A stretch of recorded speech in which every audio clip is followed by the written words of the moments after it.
All right, ladies and gentlemen, welcome back to my channel. Today we're going to deal with a Maytag front loader wash. This is the 5000 series.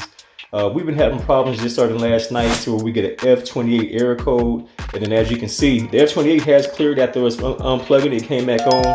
This is further than we got before, but the door is still locked. So in this video, my primary purpose is to do a manual unlocking of the door. No matter what I do, if I press the pause button, you see it flashing.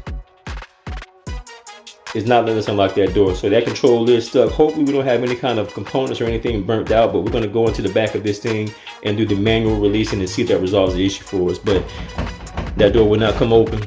I can press the power button. And now everything is kind of shorted out on us. And so that's on. It wants us to add close, not working. All right, in order to get the job done, the first thing that you want to do is unplug your machine. Now what you can also do before you try to get to the point to manually unlocking the door lock on the machine, you can unplug it for like about 5 minutes or so, and that usually resets any kind of error code and really fixes the issue. Well, we had it unplugged for several hours and to no avail. We're still having those issues, and so we're going to go ahead and manually unlock the door and then see if that resolves the issue for us. I may even try to go in and visually inspect in another video the motor control unit or one of the main central processing units to see if there's any kind of burnt out or shortages.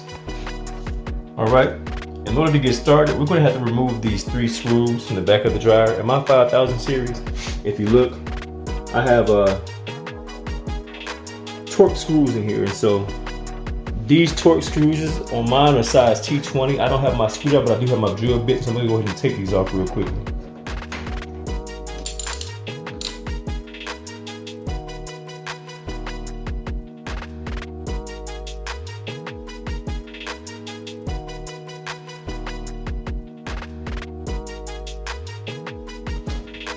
Now we have all 3 screws out. We're going to go ahead and remove this top cover.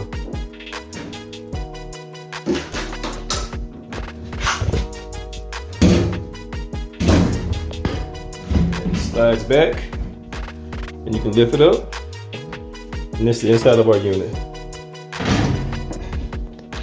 All right, I have this off, and try to see if I can get a good view of that with the light on. If you look here, this is the assembly for the door lock. I use my screwdriver to point. This little white thing here is a tab. If you pull this tab right here, that's going to unlock the door for you. So let's give it a shot. Get a good grip on that. I want to break it, it's kind of flimsy. Sit that there, let that be leveraged there, and see if I can unlock the door.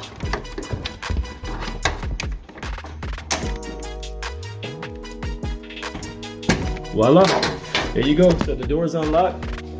You saw it was locked before. You pull that tab, and that unlocks the door for you, and you can get access to your laundry. I did take the front part off. I was having some technical difficulties, but I just couldn't get to the tab, and then really didn't have to do that. But now I do have the washing machine unlocked. Everything's unlocked, and so I'm gonna put everything back together and see whether or not if I can get it to work. If not, then it'll be another video on how to check the motor control unit and the main central processing unit on this washer. Thank you guys for watching.